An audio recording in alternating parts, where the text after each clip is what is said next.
Your Daily 180, 180 seconds of pure Bible study. In the midst of turbulent times, how can we look beyond that moment into another time, into eternity? Welcome to this, your Daily 180 Bible study. We're looking at Isaiah chapter 6, and we're looking at the first part of verse 1 right now, as we notice that turbulent times, whether it's a terrible disease, whether it's a heartbreaking relationship, it might be that you've lost your job. Whatever it is, we need to realize that it's just for a moment. It may not seem that way.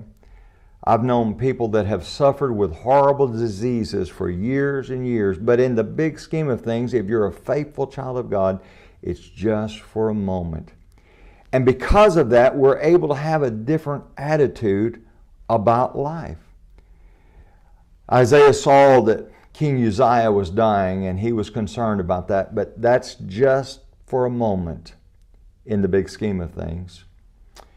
In the book of Habakkuk is very concerned about the sinfulness of the nation.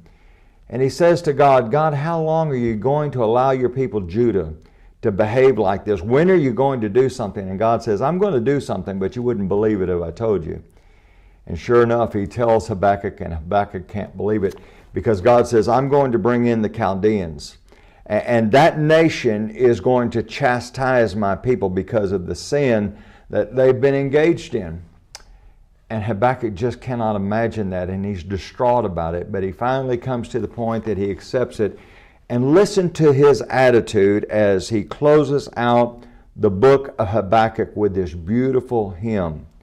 This is Habakkuk chapter 3, beginning at verse 17. Though the fig tree may not blossom, nor fruit be on the vines, though the labor of the olive may fail, and the fields yield no food, though the flock may be cut off from the fold, and there be no herd in the stalls, yet I will rejoice in the Lord. I will joy in the God of my salvation. The Lord God is my strength.